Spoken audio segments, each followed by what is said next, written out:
అధికారిక వెబ్సైట్ మనం పరిశీలిద్దాం. అధికారికంగా ఎన్ని ప్రాంతాల్లో ఏ పార్టీలు ఆధిక్యంలో ఉన్నాయి, ఏ ప్రాంతాల్లో ఏ పార్టీలు ఎక్కువగా లీడ్లో ఉన్నాయి ఒకసారి చూద్దాం. ఎస్, ఇక్కడ ఎలక్షన్ కమిషన్ వెబ్సైట్ ప్రకారం ప్రస్తుతం 78 నియోజకవర్గాలకు సంబంధించిన అధికారిక సమాచారం ఉంది. దీంట్లో దాదాపు భారతీయ జనతా పార్టీ 28 స్థానాల్లో లీడింగ్లో ఉంది, టోటల్ 28. అలాగే జనతాదళ్ యునైటెడ్ 20 స్థానాల్లో లీడింగ్లో ఉంది. రాష్ట్రీయ జనతాదళ్ ఆర్జేడీ 17 స్థానాల్లో లీడింగ్లో ఉంది. అలాగే లోక్ జనశక్తి పార్టీ 7 స్థానాల్లో లీడింగ్లో ఉంది. అలాగే ఇండియన్ నేషనల్ కాంగ్రెస్ ఐఎన్సీ 3 స్థానాల్లో ఉంది. కమ్యూనిస్ట్ పార్టీ ఆఫ్ ఇండియా 1 స్థానంలో ఉంది. అలాగే ద ప్లూరల్స్ పార్టీ 1 స్థానంలో ఉంది. హిందుస్థాన్ అవామీ మోర్చా 1 స్థానంలో ఉంది. ఓవరాల్గా 78 స్థానాల సంబంధించి ప్రస్తుతం మనకి ఇక్కడ అందుతున్నటువంటి ఈ అధికారిక ఫలితాలు ఇవి, ఆధిక్యంలో కనబడుతున్న ఫలితాలు. ఎస్, ఇంకోసారి మనం ఒకసారి చూసుకున్నట్టయితే ఇక్కడ పార్టీల వారిగా మనం చూసుకున్నట్టయితే ఇక్కడ ఆయా నియోజకవర్గాల వారిగా పూర్తి సమాచారాన్ని కూడా ఎన్నికల కమిషన్ మనకు పూర్తి స్థాయిలో అందిస్తుంది. అండ్ అలాగే ఒక్కసారి మనం ఓటింగ్ పర్సెంట్ చూద్దాం. బీజేపీ దాదాపుగా ఇప్పటివరకు 27.47 ఓట్ షేర్ చేసుకుంది. అంటే దాదాపుగా 2,05,000 పైచలకు ఓట్లను సాధించుకుంది ఇప్పటికే. అలాగే ఇక్కడ మనకు ఆర్జేడీ 23.93% ఓటింగ్ షేర్ చేసుకుంది. అలాగే 179 అంటే 1,79,352 ఓట్లను సాధించుకున్నట్టయింది ఇక్కడ. అలాగే జేడీయూ వచ్చేసి 14.6% ఓట్లను సాధించింది. అంటే 109,000 పైచలకు ఓట్లను సాధించింది. ఇక ఐఎన్సీ ఇండియన్ నేషనల్ కాంగ్రెస్ ఇప్పటివరకు 7.5% ఓట్లను గెయిన్ చేయగలిగింది. అంటే 56,000 పైగా ఓట్లను సాధించగలిగింది.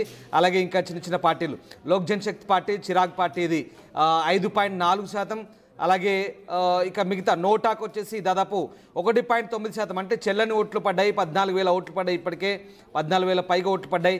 ఇక సిపిఐ 2.9%. ఇక చిన్న పార్టీలు ఇక బీఎస్పీ కావచ్చు, ఇతరత్ర జనసురాజ్ పార్టీ కావచ్చు, అలాగే ఎంఐఎం కావచ్చు, ఈ పార్టీలన్నీ కూడా ఓట్ షేర్ చేసుకుంటున్న పరిస్థితి కనబడుతూ ఉంది. సో ఆ రకంగా ప్రస్తుతానికైతే పార్టీ వైజ్ రిజల్ట్ చూసినట్టయితే ఆర్జేడీ 17 లీడ్లో ఉంది, బీజేపీ 28 లీడ్లో ఉంది.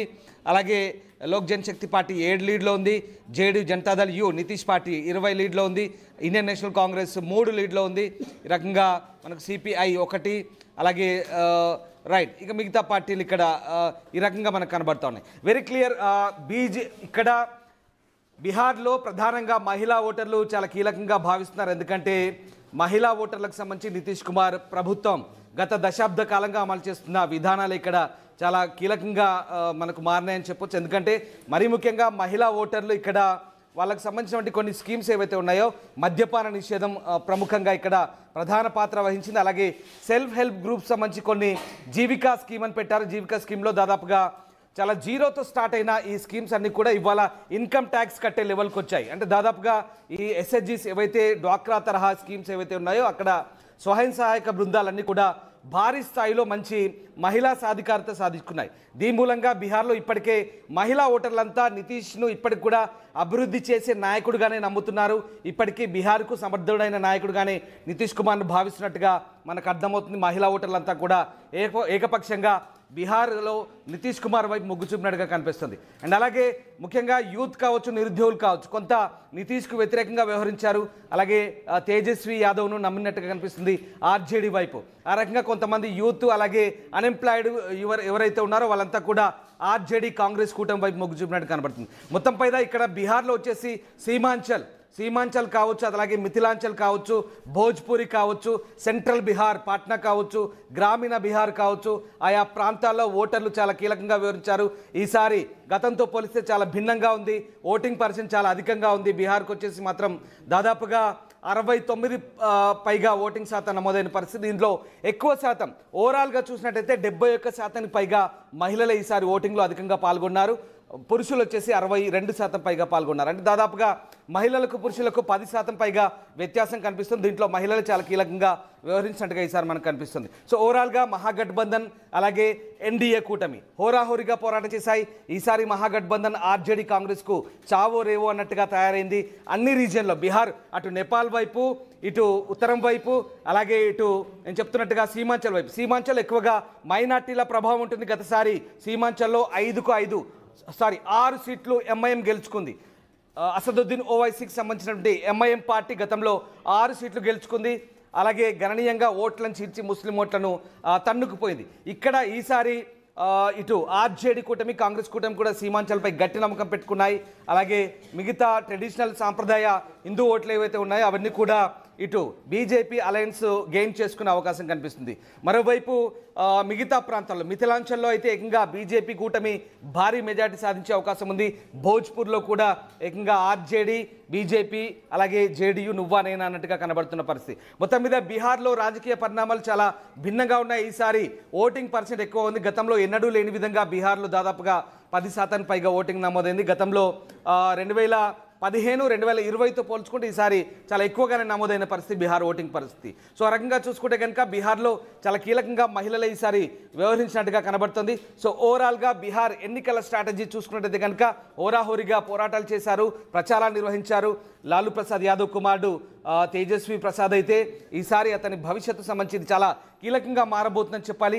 అలాగే కాంగ్రెస్ పార్టీ కూడా గత దశాబ్దాల కాలంగా ఎప్పుడో అధికారానికి దూరమైన కాంగ్రెస్ పార్టీ కూడా ఈసారి ఆర్జేడీ అలయన్స్తో కలిసి ముందు కాస్త దూకుడుగా వెళ్ళాలని భావించింది. బట్ ఇక్కడ ఎగ్జిట్ పోల్ చూస్తే కనుక Rohit very clear. Exit polls అన్ని కూడా ఒక సత్తా బజార్ అనే ఒక ఏజెన్సీ తప్ప మిగతా అన్ని ఏజెన్సీలు కూడా దాదాపుగా ఎన్డీఏ కూటమికి 130 నుంచి 160 వరకు కూడా క్లియర్ మ్యాండేట్ వస్తుందంటూ కూడా ఈ ఓటింగ్ సంబంధించినటువంటి అంచనాలు వెలువల్చింది. సో ఎగ్జిట్ పోల్స్ అని కూడా ఎగ్జాక్ట్ రిజల్ట్గా ఉండబోతున్నాయా లేదా అనేది ఒక ఉత్కంఠ కొనసాగుతుంది. ఎందుకంటే మనం మహారాష్ట్ర చూసుకున్నట్టయితే మహాయుతి కూటమి వెనుకబడి ఉంటుందని భావించారు అందరూ కూడా. కానీ ఎగ్జిట్ పోల్స్కు భిన్నంగా మహాయుతి కూటమి ఇక్కడ విజయం సాధించింది. హర్యానా, కమింగ్ టు హర్యానాకు వచ్చినట్టయితే కాంగ్రెస్ బ్రహ్మాండంగా విజయం సాధిస్తుంది అనుకున్నారు. కానీ కాంగ్రెస్ను వెనక్కి తోసి బీజేపీ అనూహ్యంగా విజయాన్ని వరించింది. సో ఇక్కడ కాంగ్రెస్, హర్యానా, మహారాష్ట్ర ఎగ్జిట్ పోల్స్ను అంచనా వేసుకుంటూ ఆర్జేడీ అదే ఓవరాల్గా కాంగ్రెస్ ఇండి కూటమి